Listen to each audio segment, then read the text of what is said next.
Assalamualaikum dan salam sejahtera. Saya Jannah Saleh. Kembali dalam berita At-Tib, berita kesihatan nombor 1 anda. Berita pertama, kes kemurungan di Malaysia terutama dalam kalangan remaja kian meningkat. Pakar-pakar psikologi di Malaysia turut menyuarakan kebimbangan mereka terhadap peningkatan penyakit jiwa dan mental ini. Dr. Hasanah, pakar psikologi Islam di Kemaman, turut menyarankan kepada semua umat Islam supaya memfokuskan kepada rawatan hati menurut Islam. Baiklah, jadi penyakit kemurungan ni adalah penyakit mental lah, yang mana pengidap penyakit ni merasakan kesedihan yang melampau ataupun berterusan. Dan kalau kita tengok antara tanda-tanda orang yang ada penyakit kemurungan ni, dia sedih berpanjangan, dia mudah cemas, rasa tak ada semangat nak hidup, dan mungkin kadang-kadang ada yang cuba nak bunuh diri. Dan kalau kita cara mencegah penyakit kemurungan ni pula, kita tengok kena banyakkan bergaul dengan orang-orang yang positif, kena ada gaya hidup yang sihat supaya kita tak rasa hidup kita ni kosong, kita tak rasa hidup kita ni sia-sia. Dan kita tengok sekarang penyakit kemurungan ni dah memang orang tahu, dan banyaklah cara rawatan pencegahan dia. Cara rawatan dia seperti ada ubat anti depression, ada rawatan psikoterapi, ada kaunseling, dan ada juga rawatan terapi elektrokonvulsif. Tapi bagi saya lah, dalam walaupun banyak-banyak rawatan perubatan barat ataupun dunia dah menjumpai banyak rawatan untuk penyakit kemurungan ni, perawatan menurut Islam adalah terbaik. Sebabnya kalau kita tengok pencipta badan kita, Allah SWT bagi tahu dalam Quran, Al-Quran tu syifa, penyembuh bagi kita. Jadi kalau orang-orang yang tak mengamalkan Al-Quran, tak baca Al-Quran, memang hidup dia akan stres, memang dia akan jauh daripada kebahagiaan, ketenangan.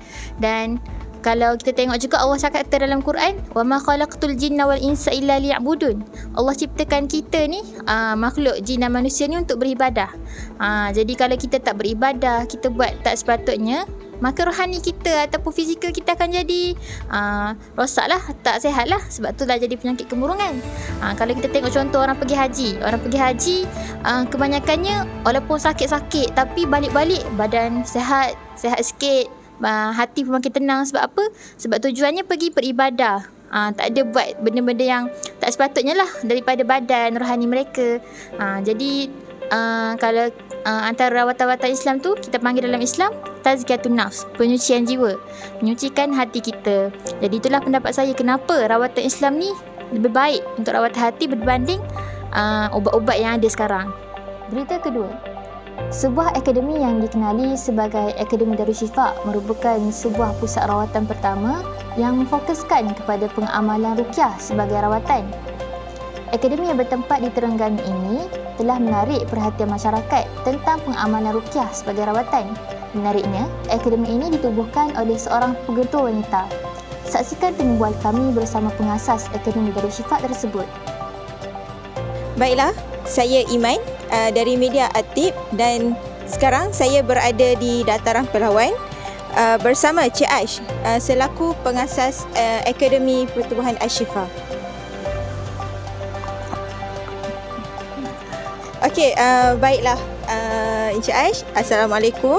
Saya dari media At-Tib ingin bertanyakan beberapa soalan mengenai penubuhan Akademi Darul Syifa. Okey, terima kasih kepada Cik Iman. Okey, jadi kalau untuk penubuhan Darul Syifa ni, penubuhan Darul Syifa ni adalah sebuah tempat rawatan yang terkenal kepada masyarakat umum yang pertama ditubuhkan di Kuala Terengganu. Jadi kalau kita tahu, pusat ini menjadi alternatif lah kepada orang ramai dalam usaha untuk mencari kesembuhan dari penyakit selepas mereka ikhtiar di klinik ataupun di hospital. Jadi untuk pengetahuan Cik dan untuk masyarakat umum juga, kebanyakan pesakit yang datang bukan hanya melibatkan penyakit rohani semata-mata. Contohnya macam mereka terkena histeria ataupun gangguan, tapi mereka juga mengalami penyakit fizikal pada anggota badan. Okey, soalan seterusnya saya ingin tanyakan, selain itu, apakah kaedah yang digunakan oleh Akademi Darul Syifa dalam merawat pesakit? Okey, jadi kalau sebutkan kaedah, sebenarnya yang digunakan adalah dengan menggunakan kaedah ruqyah. Yang mana ruqyah ni kami menggunakan ayat-ayat Al-Quran, hadis dan doa-doa. Okey, ada juga pendapat sahih membuktikan juga bahawa Rasulullah SAW mengubati orang yang sakit dengan ruqyah. dan menyuruh para sahabat untuk berubat dengan kaedah ruqyah. Adapun banyak nas Al-Quran yang mengkhususkan bahawa Al-Quran adalah mukjizat yang menjadi penawar untuk penyakit badan. Hal ini kita dapat tengoklah bahawa Al-Quran ni dapat menyucikan, memberkati dan memperbaharui jiwa kita. Dan yang mana apabila jiwa kita itu baik, maka insya-Allah apa yang ada pada badan kita itu baik. Okey, sekian sahaja saya Iman dari Media Atib. Jadi kembali kita ke Angkasa Puri. Berita ketiga, viral seorang pesakit menyaman doktor yang merawatnya kerana nasihat doktor tersebut telah mengakibatkan kesan buruk kepada tubuhnya. Video yang diupload di TikTok itu telah menjadi bualan orang ramai dan menarik perhatian pakar kesihatan di Malaysia. Bukan itu sahaja, seorang doktor yang dikenali sebagai Dr. Al telah memberi respon kepada video tersebut melalui perkongsian video di TikTok. Assalamualaikum warahmatullahi wabarakatuh. Baru-baru ini telah viral satu video TikTok ini. Seorang pesakit telah menyaman seorang doktor di sebuah hospital swasta. Pesakit ini mengatakan bahawa doktor membiarkan lukanya terkena air dan tidak memberi kaedah rawatan yang betul. Jadinya, isu ini telah menarik perhatian untuk saya berkongsi satu ilmu mengenai penjagaan kesihatan dalam Islam. Baiklah, untuk menyelesaikan atau menjawab persoalan ini, saya ingin memberitahu kepada semua bahawa Islam ini merupakan agama yang sangat mudah. Dan untuk isu ini sebenarnya Islam telah memberikan rukhsah atau keringanan untuk kita melakukan tayamum, iaitu berwuduk menggunakan debu. Saya datangkan dengan satu dalil Al-Quran. A'udzubillahi minasyaitonirrajim. Wa in kuntum marḍā aw 'alā safarin aw jaa'a ahadun minkum minal gha'id aw lamastumun nisā' afalam tajidū mā'an fatayammamu sa'idan thayyibā.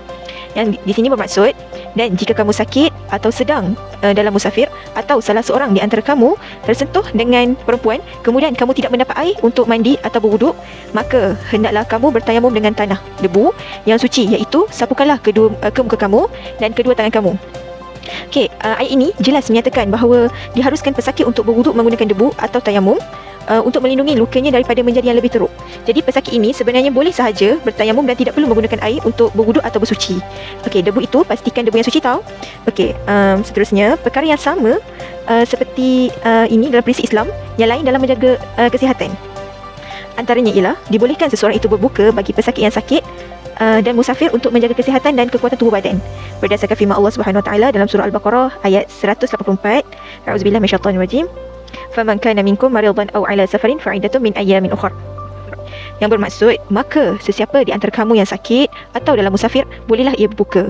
Kemudian, wajiblah ia berpuasa sebanyak hari yang dibuka itu pada hari-hari yang lain. Di sini kita diharuskan untuk berbuka sekiranya jika kamu berpuasa akan datang mudarat ke atas kamu. Selain itu, berdasarkan firman Allah juga dalam surah Al-Baqarah ayat 196, A'udzubillahi minasyaitonirrajim. Faman kana minkum maridan aw bihi adham min ra'sihi fa fidyatun min siyamin aw shadaqatin aw nusuk. Maka sesiapa di antara kamu yang sakit atau terdapat sesuatu yang menyakiti di kepalanya, lalu ia mencukur rambutnya, hendaklah ia membayar fidyah, iaitu berpuasa atau bersedekah atau membayar dam. Dalam ayat ini ingin menyatakan diharuskan pesakit yang mempunyai penyakit bahagian kepala seperti kutu, gatal dan sebagainya, diharuskanlah untuk bercukur ketika di dalam ihram. Contoh prinsip lain dalam menjaga kesihatan ini juga diharuskan kita semua untuk mengeluarkan perkara yang tidak perlu dan perkara yang boleh mendatangkan kepada penyakit. Contoh perkara yang tidak perlu itu seperti tubuh badan kita ialah air kencing, najis, bersin dan banyak lagi. Senang cerita, perkara-perkara yang toksik lah dalam badan kita ni. Jadi saya rasa dah jelas penjelasan yang saya berikan. Semoga dipermudahkan urusan pesakit dan doktor tersebut. Saya sudahi video saya dengan salam. Assalamualaikum. Berita seterusnya. Pada awal minggu lalu telah gempar di BBC News di Alaska mengenai majoriti penduduk masyarakat barat yang kini terdedah kepada penyakit AIDS.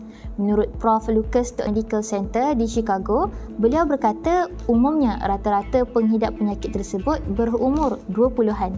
Katanya lagi tidak dinafikan bahawa antara punca utama pencetus kepada penularan penyakit AIDS ini adalah disebabkan oleh gaya hidup bebas yang diamalkan oleh penduduk tersebut.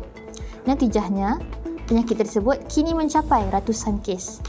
Rentetan daripada itu, kebanyakan negara ASEAN kini memboikot negara barat walaupun mereka mendahului dari segi kemajuan dan teknologi. Mereka berpendapat apa guna seandainya maju dari segi teknologi namun mengamalkan gaya hidup yang terlampau tidak sihat. Ayuh sama-sama kita ikuti pendapat seorang pegawai penyelidik Perubatan Jabatan Kemajuan Islam Malaysia JAKIM di Gong Badak. Okey, baiklah. Jadi untuk isu ini saya tertarik dengan kenyataan oleh wakil beberapa negara Asian yang mengatakan Barat tidak sepatutnya dijadikan contoh. Ya, memang kita sedia maklum bahawa sememangnya mereka itu lebih maju dari segi kecanggihan teknologi, memiliki kemudahan-kemudahan yang terbaik seperti kapal selam, kapal terbang. Bahkan mereka juga menemukan pelbagai penawar kepada penyakit yang jarang didengari lah.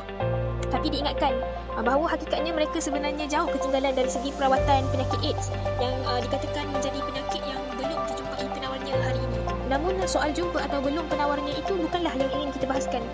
Cumanya dari Barat kita belajar bahawa setiap perkara yang diharamkan di sisi agama dan syarak benar-benar mempunyai rahsia di sebaliknya.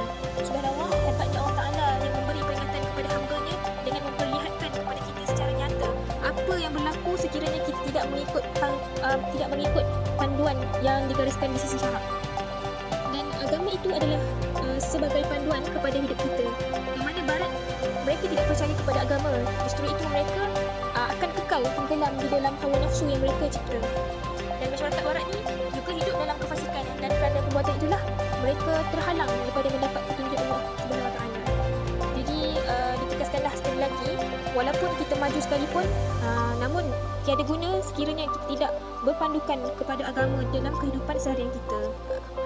Baiklah, sebagai penutup, saya kongsikan juga kaedah perubatan pencegahan yang terdapat dalam Al-Quran dan Sunnah, yang mana insya-Allah kalau kita cuba praktikkan, ia mampulah sedikit sebanyak untuk membantu diri kita dan masyarakat sendiri. Dan sebagaimana kita maklum, terdapat banyak hadis-hadis dan ayat Al-Quran yang menyuruh kepada kita untuk menjaga kesucian dan kebersihan. Dan antaranya ialah, yang pertama sekali ialah kebersihan dan kesucian badan, yang mana mandi junub, membasuh tangan, berwuduk, memotong kuku, bersiwak dan sebagainya lah. Dan kebersihan persekitaran kita juga amat penting ya, untuk kita mencegah sebarang penyakit daripada terkena kepada kita. Yang keduanya ialah kita dinasihatkan tidak menghampiri dan memasuki kawasan yang dijangkiti wabak atau penyakit berjangkit. Dan orang yang berada pada negara tersebut dilarang meninggalkan tempat tinggalnya. Kenapa? Kerana dikhawatiri dia membawa virus tersebut ke mana-mana sahaja dia pergi. Dan tidak menghampiri dan memasuki kawasan ini adalah merupakan cara yang terbaiklah untuk mencegah penyebaran penyakit dan wabak, yang mana kita tahu penyebaran penyakit ini berlaku dengan sangat cepat melalui udara, sentuhan, air dan sebagainya lah. Dan teknik ini dipanggil sebagai kuarantin, sebagaimana yang kita pernah lakukan pada awal tahun 2021 hari itu, ketika mana kita Malaysia dilanda wabak COVID-19. Dan yang ketiga ialah pemakanan yang baiklah. Dan dalam Al-Quran sendiri dalam Al-Quran sendiri menggariskan kepada umatnya untuk makan makanan yang baik sahaja. Dan Islam sangat melarang umatnya untuk makan dan minum secara berlebih-lebihan. Dan insyaAllah kalau kita jaga 3 perkara tersebut, insyaAllah ia akan membantu sedikit sebanyaklah dari segi pencegahan berdasarkan Al-Quran dan Sunnah. Mencegah lebih baik daripada merawat. Visual sambutan Hari Kesihatan Mental Sedunia mengakhiri berita Atib. Salam hormat. Assalamualaikum.